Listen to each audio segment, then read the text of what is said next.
أنا متي الحمد لله رب العالمين ربي صبري عادتيات سناك النجرة أما اللي ربي صبري تنا أولينا في حاكنو تقو بكو مع آتنتو هدو تكان نقوتي نسيما تقو تقبلي ينتين نتنا فواي هذا الرد فكين يوم متي يخايف يبلي ينتين نتنا برادي ما دعاي اللي قوية متعنو إساني قرأ إن شاء الله obboleeyyan musliimaa isin warri daara duniyaa kanarra jirtanii namni haadha qabdanii haadha jechuun afaan qofaa miti haati tiyyaa rabbiin rahmata isaaniif haa godhu caffee jannataa keessa rabbiin isaan haa qubsiisu nama hedduu na wajjin ta'aabee jiru jechuudha ilmee hangafaatillee an abbaatis kunoo ustaazni sheek qaasim ahlii kiyya guutuu beekanii nama yookaa hiyyummaadhaafis irraa rakkatanii miti nama yookaan hiyyummaadhaafis irraa waa takka ta'anii miti nama qabbuudhallee nama nyaatee nama nyaachisullee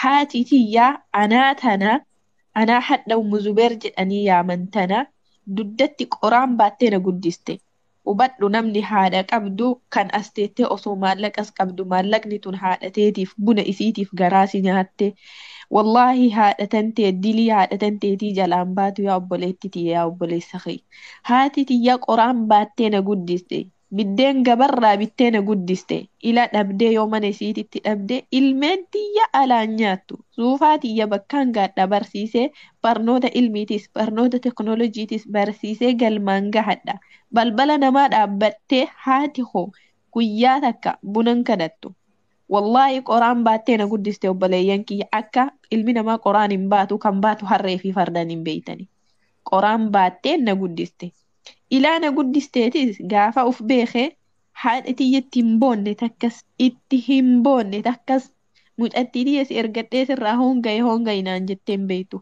yoo fiiddes dheessii jalaa bahe ariitus dhaqqabi bakka geettitti milkaa'i bakka geettitti gammadii darajaan kee ol haa fuudhamuu malee haadha tiyyarraa guyyaa takka abaarsa fudhadhee hin beeku Allahu aalam tokko isa lammataa haati tiyya yoo hojjatte baanan hojjadha niin daldalanii gaafa wallahi ustaaza gaafa kutaa shan baradhu maannaan jedhan seetanii daftarri kiyya isaan niin daldalanii barbaree daftarri kiyya guutuun barbareedha seenaa ajaa'ibaati wallahi isaanis dabran seenaan isaanii narraan dabru mana barumsa xiijoo qeerransaatiin baradha akkuma beeytanii mana barumsaatirraa yoo bahe guyyaa kamiisaa hojii isaanii qarqara achitti bahee yuunifoormii kiyya achittiin jijjiiradhe achitti yana isaan naa fidan san qabadhe achitti nyaadhaa nootti kiyya achiin barreeffadhaa hojii manaa kiyyaa haadha tiyya qarqaaraa dalaga.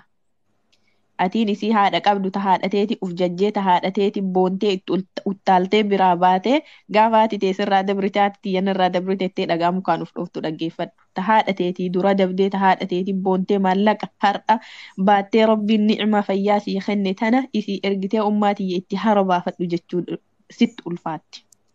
Maannaan jedhan ustaaza ofii daftarri isii guutuun barbare kitaabni isii guutuun barbare. Gizee kam hojii manaa hojjetti gizee kam nootti barreeffatti akkamis sadarkaa sadaffaa qabdi akkamis sadarkaa lammaffaa qabdi silaa isiin ka ooltu gabaadha haadha wajji daldalti an haadha tiyya wajji daldaluun darajaan irraa hin buusu haadha tiyya wajji yoo haati tiyya dhoqqee baattee deemte isii wajji dhoqqee baadhee deeme miti wasaqa feete haati tiyya baattee yoo deemte faana baadhee yoo deeme darajaan takkanirraa hin bu'u darajaan naa dabalama malee. Hubadhu yaa obboleettiti inni haadha namaa arrabsu gubbaa kana taa'e inni haadha namaa tuffatu eenyurraa akka bahe eessaa akka bahe sammuun isaa hin dalaguuf haasaya haadha jechuun gaaddisa jiruu addunyaa akhiraati ana wanti biraa nan boochisu ummaan tiyya alhamdulillah rabbiin kaatimaa isaaniitis naa tolchee ibaadaa gaarii qabanii duniyaa irraa boqatuun isaanii na boochisuudha miti ustaadhaa gaafa isaan akkuma beeytan dhibee kaansarii dhibamanii mataa lama turanii ba'ada sanii hawaasatti ilmeen sun garaadharraa baasanii ilmeen sun lubbuudhaan biyyatti galtee guyyaa takka harma haadhateennaa saniin qabanne mucattiin sun amma alhamdulillah waggaa 5 fixachuutti jirti isaanuma waggaa dabran ammoo waggaa 5 keessa jiranii daa'ima san irraa fuudhanii galchan yaa suufaatiyya maal jennaa ummu Khaalid kana wajjin wal qarqaarree umraa finna jennee osoo marii jirru jidduudhaan dhibeen isaaniitis na dhoksanii dhibee tana itti hammaattennaan mucattii tiyya itti himaa waan boru mucattiin tiyya na jalaa seenuftu. Gaafa kaan akkuma beektan abbeeran kiyya barsiisan ayyaanoon waan akkanaa. Wallaahi waan biraatis hin jedhe. Yaa Rabbii kiyya jedhe gaafa dhibee kaanserii kana dhagahe silaa dhibeen kaanserii dawaa hin qabu nin beeka nin dhagaha. Yaa Rabbii kiyya baabbaa tiyya dhibee hagana dila kana ulfaatu simaatu irra na jalaa kaahe. Silaa una harkaa fudhachuu deemta. Gaafa isiin harkaa fudhattee jetti ani saahibni tiyyas isiidha. Obboleettiin tiyyas isiidha. Haati tiyyas isiidha. Gaafa isiin irraa fudhatte waan biraa naaf hin godhini. Sabri ati ufii keetii kalimaatan ta'e irratti buufte yaa Rabbii kiyya garaa kiyya keessa naa kaa'e jedhee Rabbii kiyya tarkol qabadhee salaatee Rabbii kiyya kadhe. Wallaahi gaafa ummaan tiyya amrii ta'anii ganama bilbilee tikkeetti murachuu riyaadiin deeme galuudhaaf tikkeetti muradhe yoo riyaad deeme maannaan jedhanii guyyaa isaan amrii ta'an kana jechuudha subhaanallah tikkeetti muradhe jedhee riyaadiin deeme nan dhukkuba daran na dhukkuba nama dhaabbatee danda'u miti eega dhibee isaanii dhagahe riyaadiin deeme tikkeettiin si muramuuf hin danda'u. Paaspoortiin kee amata fixatee jira. Wallaahi qarshii 3,000 ol fuudhee rabbumaan isin qabe qarshii 3,000 tana fudhaatumaan lubbuma ummaatii yaasan osoma ruhiin isaan keessa jiran dhaqee takkatti miijaan argaa jedhe kadhee warwaadhee namtichi kafiila kiyyaa itti boohe haadha jalaa dhibamedhee qaallittiin adda itti bootte ummata keenyas ummata garaa jabaatu niin beektanii. Alhamdulillahi wanti hundi waan rabbinaa katabe lallaba keeti yaa Rabbii kiyya shukrii Rabbii kiyya galfadhee paaspoortii kiyyallee achuma dhiisee ofirra garagale. Yoo an ofirra garagalee jedhu sa'aatii asraati isaan akkuma salaataniin duniyaarraa boqotani. Galee Ummu Khaalid an mucayyoo tana wanni akkana jabeeffadhee wanni Ummu Khaalid tanarraa na fottossuu didu hamma takka duniyaa tanarratti wallaahi du'ummaa tiyyaatitti Rabbii gaditti isiimu sababaan haa ta'e. Yeroo angalu san ustaada telefoona kiyyaas jijjiirtee hashaasha irratti innaa lillaahi wa innaa ilayhi raaji'uun waa hundarra ka'ettee awwaa takka dila kana irraan qabu. Osseenee maal jedhaan yaa Ummu Khaalid maanummaati yaa dubbisaa Rabbi jedhe daddafiinaa qaraa bilbilee jira nagaa qaban yaa Safiyaa khalaas naan jetti isiin fuulli isii kun hin jiru ustaadoo gardachirraa garagalee jira bilbiltee waa hunda dhageettee qubaa qaba. Ilaa galee haga harkaa waan nyaadhu natti kenni bilbila dafii ummaatii yaa dubbisa. Boodarraa isin akkuma isin beektan ustaaz Abba Abdul Mu'iin yoo beektanii ustaazota gurguddootti dawwalte isaan dubbisanii isaan na wajji haasayanii ilaa haga isaan na wajji haasayan kanas ani duuti haadha tiyyaa dhugaanatti hin fakkaanne maaliif jennaan haadhanarraa dabruu hin qabne rabbiin immoo akkasiin jedhu haadhanarraa dabruu hin qabne haadha ana qofaa miti ahliin kiyya seenaadhaaf kaa'atu takkaatu tan akka dhiiraatti. Abbaa kiyya barnoota barsiistee ufii qottee ufii haamtee ila obboleeyyan kiyya. Haati tiyya abbaa kiyya akka ilma isiitti dhalee manaa daladdee iddoo inni baratutti itti geessite. Ana obboleeyyan kiyya wajjin nam torba ammaaf alhamdulillah nama 10 dhalti isaanii dugda ufiitiin nu guddiste. Dugda ufiitiin qoraan baattee. Muka baattee dhagaa baattee nu guddiste. Ta haadha qabdu dhaggeeffadhu yoo ta aqlii qabaattu as keessa jiraatti. Eega biyya Arabaatis deeme ittiin dabni haadha tiyya. Yoo abbaan kiyya zollome malee ani hin zollomne maallaqaanis.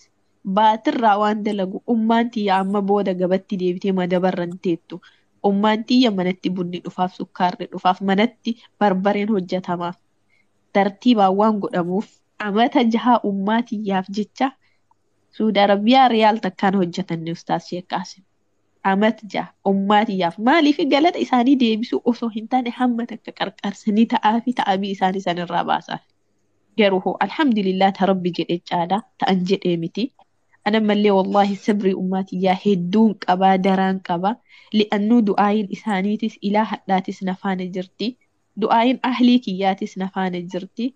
Bakka gaheetti hongahii takkan qabu milkaa'ii malee tokko namni haadha qabdu isinirraa gabaabsa. Namni haadha qabdu wallaahi nasiyaa tana qabadha.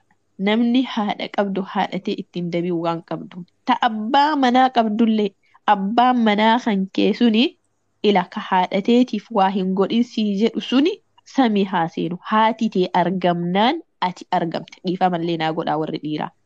Haati isii sun badduun sun fokkattuun sun hiyyeettiin sun argamnaan jaartiin tee bareedduu sun argamte. Haadhatan teen dagatiin.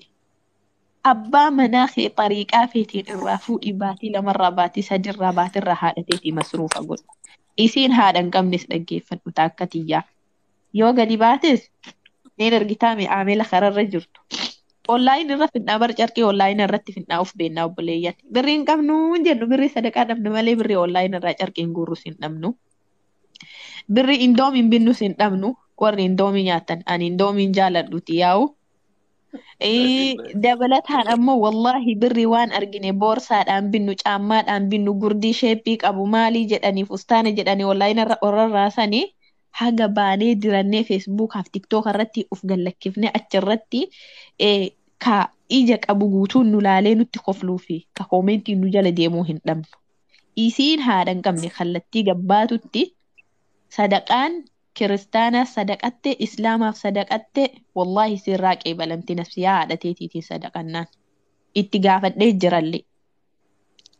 Sadaqaa bichaa haadhateetirraa sadaqadhu daran yoo dandeette nama islaamaatii sadaqadhu. Yoo daran namni kun islaama kiristaana ta'uu isaa adda baafachuu dadhabde sadaqatul jaariyaa haadhateetirraa sadaqadhu. Sadaqaan haadhateeti karaa deemtu aamilli ni jira ila amalli kammaan akka keennaa biyyaa bahee Hindiinis ta'ee, Bangaalis ta'ee, Paakistaanii ta'ee kan sabaan adda qooduu hin danda'u. Aduu keessa taa'ee ilmi namaa danfa xuruurrachuu jira. Akkuma kiyyaa kee dalagachuuf yookaan akkuma akka ana intala akka anaasii qabu ilma akka anaasii qabu isa sadarkaadhaan gahachuuf. Kiristaanas haa ta'u nama amantiin isaa amantii kennaan addaatis haa ta'u ilma namaatii bashara hojjetee ilmee guddifachuudhaaf biyyaa bahe.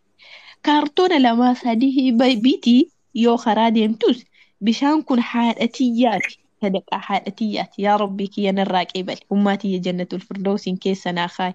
Gaaddis arshii jalatti wal nu dhabsiisin duniyaa irratti wal nu dhabsiistee jedhi sadaqaa godhi yaa uktii sirraa qeebalamti. Masjiida ijaari. Haga humni tanteessi dandeetteen obbolaa islaamaa walitti qabii guruppii godhi. Riyaal 100 takka yoo guurtan nam 20 yoo fuddanni riyaal 100 takka guurtan rakkata alaatirraa masjiida ijaartanii ni galchitan darasaa daa'imman alatti aduu fi roobni biyya keenyatti fixaa jiru kana. Hiyyeessa nyaachisi. Hiyyeessa biyya keetii yoo abbaan keetii sitti hinaafee akkamitti osoo an jiru akkamitti osoo nan gargaarre hiyyeessa nyaachiftee jedhe ila xariiqaan ittiin nyaachisan baay'eedha. Xariiqaan mallaqa ittiin ergitee hiyyeessa nyaachiftu baay'ee yatiima nyaachiftu baay'eedha. Qur'aana biti dhaga'uu jirtan olomaanis ganamas galgalas isinumatti roobsaa jiran gurruma keennatu cufaadha. Qur'aana biti sadaqadhu. Masjiida keessa afaa afi sijaadaa irra salaatan biti masjiida rabbiitiin guuti. Haati teetis akkasitti jannata keessa siiseenti malee asuma teettee guyyaa tiktookarra oolaa guyyaa abbama feete wajji kolfaa yaa rabbi kiyya maamaatiyya jannata naa galchiin jannatan taatu. As jala ta'anii yoo olumaan bichaan du'aayii godhu aamiin jechuun jannata siin galchitu. Haati wanti ilmee dhaltee duniyaarra kaayattuuf gaafa duniyaa bichaa irraa fayyadamuufi miti. Gaafa aakhiraatis irraa fayyadamuudhaaf. Kana bee hin wallaalina. Haati tiyyaa obboleessa kiyya mucaa xiqqaa waggaa 5 yoo jiraate kiyya yookaan karabbiiti jedhanii daa'ima waggaa 5 qaraatiidhaaf sadaqaa kennan mucaa kana. Sadaqaa kennan ofirraa. Wallahi ustaad yoo jiraatee kiyya tahee kiyyuma yookaan inni karabbiiti jedhanii mucaa kana sadaqaa kennanii daa'ima akka lubbuutti nu jaalan. Ani rabbi olitti isa jaalladha waan rabbiitii olitti ilmee kiyya jaalladha. Har'a daa'imni suni obboleeyyan tiyya hundaa olitti akka an ummaatiyyaaf dararamee gubadhu kanatti gubatee bakka gaitti sadaqaa irraa baafata. Daa'ima xiqqaadha. Umriin isaa amma yoo guddate waggaa 12-13. Haati wanni ilmee guddifattuuf haati teenna hunduu tarbiyaan nu guddifte. Haati tarbiyaan nu guddifte hin jennu. Haadha teenna hin zullumnu. Wallaaltuunis beeytuunis tarbiyaadhaan nu guddifatte. Tarbiyaan nu guddisuun gaafa nu dhixxee wasa kanurraa dhixxee harma nu hoosiftee sadarkaa namaatiin nu geette tarbiyaadhaan nu guddifte. Gaafa barnoota barannee barnoota seennee hattan ka qur'aana hafee aabaa caadaa jennee barannee tarbiyaa isiitiin bakka san geenne. eenyu namni mataa sirraa filee mana barumsaa sanis erguta hadha doktora taate investera taate hadha waa meeqa taate isimaa wallaaltuu gowwittiisan. Kanaafi ana sumatti isinirraa gabaabsa. Wanti haadha amaanaa rabbiiti. Amaanaa rabbii isinitti haa ta'u amaanaan jabduudha. Warroonni kusuusan haadha teessanii dabdan osoo maallaqa qabdan haati teessan isin biraa daartee haati teessan caammaa hodhisiifataa caammaa citaadhaan isin biraa deemtu fuulduree fuula rabbiititti akka fokkattan of hin dagatina. Rabbiin isin haa milkeessu haadha teessan milkeessaa haadha teessan qalbii gaddeebisaa. Nuti warri hin qabne yoo akkanatti gubannu isin warri qabdan yoo itti dabdani wallahi hedduu natti ulfaata. Rabbiin isin bira naaf haa jiraatu. Ustaazonnis as keessa jiranii dhiifama naaf godhaa na hoffolchaan isiniin jedha. Isin dura bu'uu kiyyaaf dhiifama guddaa naaf godhaa. Ustaaz Muhammadis, Ustaaz Usmaanis, Ustaazni Abu Yahyaanis as jala jiranii jazakumullahu khairan obboleeyyan keenna amaanaa rabbiiti wanti haadhaanii jabaatti rabbiin addunyaa akhiratti isin haa milkeessu diinii duniyaadhaan sadarkaa keessan rabbiin ol haa fuudhu rabbiin bakkuma khairii tanaa isin haa mul'isu dhiyaa barittis bakkuma khairii tanaa naa mul'adha wallahi rabbiin kaa dandeettii qaba obboleeyyan tiyyaa ilmiidhaanis ilmaanis خير ربين إسن حاجلتو ملكي جند أدنيالي ملكي جند آخرالي ربين إسن حاوفقو أستاذو تتين تنينس ورن وجد آبتني جنما في جلجلتي رو إساني جبني هل كان يوجد وجن جبت أجرا كنا ربين والله جرو إسانيك أنني ربين إسان حاجلو أكسما قبس إساني في جنة الفردوس ربين تآبي إساني كان كل ميزان حسنات إرت ربي ولتنوف حاق أبو تآبين إساني لفنبو إن ميزان حسنات إرت ربي ولتنوف حاق أبو ربين الدنيا آخرة إسان حامل كيسو ربي راحة إسان حاباسو راحة إسان حاباسو ربين إن شاء الله ألف مرة بيتي ربي تس إسان في دي والله ربين إسان حاقم متشيسو ورحجي في أمران أنن إيقمد ربي نحاتاسسو وبلينتي يجزاكم الله خيرا ربنا آتنا في الدنيا حسنة وفي الآخرة حسنة وقنا عذاب النار اللهم صل وسلم على نبينا محمد وعلى آله وأصحابه أجمعين السلام عليكم ورحمة الله وبركاته نقع في رحمة ربي خيسنا جرات